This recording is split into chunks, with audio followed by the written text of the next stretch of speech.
La acidemia isovalírica es un trastorno que conduce a la acumulación de los ácidos. Se hereda como lo que es una característica autosómica recesiva, en el cual se ve afectados ambos genes IBD.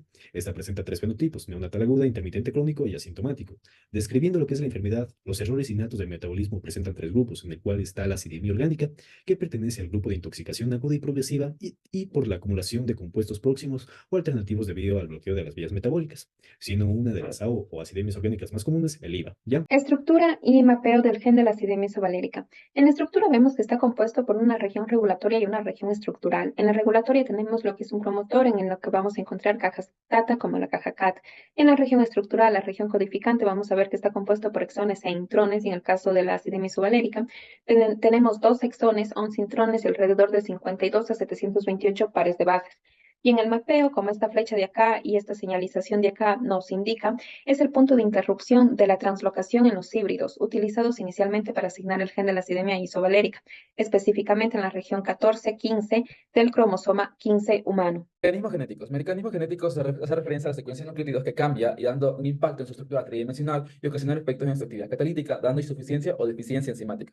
Tenemos aquí en la sustitución o variante sin sentido, el cual cambia el codón asignado a un aminoácido, dando así una alteración en su funcionalidad de sí mismo. En otro tenemos la inserción, que esto es durante la reparación o replicación del ADN, afectando en sí la lectura del gen de la enzima isovaleril deshidrogenasa. En cuanto tenemos a la deleción, que este ocasiona en sí mutaciones de carencia en sí de la enzima, que puede ser hasta mitocondrial. También tenemos el splicing, variantes de splicing, el cual hace referencia a la alteración de los sitios del palme normales, ocasionando la inclusión incorrecta o la omisión de exones durante el proceso de producción de ARN mensajero, dando así unos anormales. Es en sí de rollo innato de catabolismo de intermediarios de la ruta catabólica de la leucina, el cual los productos finales deberían ser ácido acetoacético y la acetil-CoA. Pero como podemos ver, la enzima isovaleril-CoA deshidrogenasa está inactiva o deficiente, lo cual provoca un estanque de la ruta, dando así un aumento de los intermediarios, es decir, dando una degradación o una oxidación metabólica interna. Lo cual, por ejemplo, cuando no tenemos acetil-CoA, no llega la producción al ciclo de Krebs, dando una alteración energética en la mitocondria. En cuanto al ácido acético, esto produce una de las variantes como es el estrés oxidativo de la célula, cambiando en sí la funcionalidad y la estructura de la propia célula, o en este caso de la isovalerico deshidrogenasa. Desarrollo de la enfermedad. Aquí la clínica varía ampliamente según la edad de aparición y la gravedad de la enfermedad. En este caso se han reportado tres formas de presentación clínica, entre las cuales tenemos en la presentación neonatal aguda, en la forma crónica intermitente y en la forma de evolución lenta. En la presentación neonatal aguda, los síntomas aparecen en un recién nacido sin causa aparentes. Entre ellos presentan síntomas como la neutropenia, leucopenia, etc. En la forma crónica intermitente suelen aparecer durante el primer año de vida o incluso más tarde durante la infancia.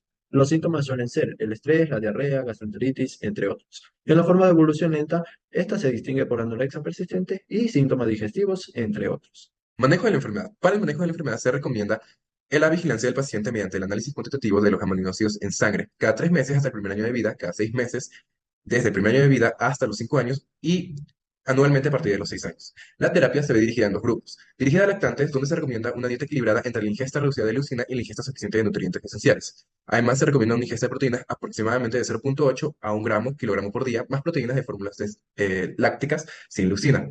Además, la terapia dirigida a edades superiores también se recomienda seguir una dieta sin leucina baja en proteínas, con la cual está suplementada con L-carnitina y L-glicina. En los casos en que está implementado el diagnóstico, se realiza a través de un cribado neonatal en sangre impregnada en papel, mientras que en individuos sintomáticos el diagnóstico se sospecha en base a la presentación clínica. Las pruebas genéticas o de metabolitos confirman el diagnóstico.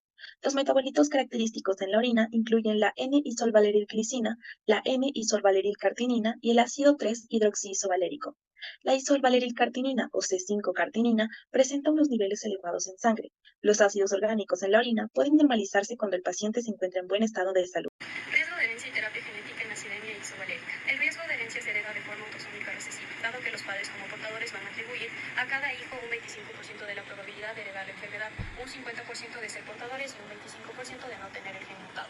En lo que respecta a terapia genética, se realizó un modelo experimental con el gen IVA, en la que muestran los mecanismos patológicos de afectación del gen. En un estudio de 1751 alelos creados por el Consorcio Internacional de Fenotipado de Ratones, descubrieron que la eliminación del homólogo de ratón del IBD humano es letal para los ratones homocigotos, definido como la ausencia de ratones homocigotos después de la evaluación de al menos 28 crías antes del destete, por lo cual la terapia se encuentra en fase de experimentación con respecto al gen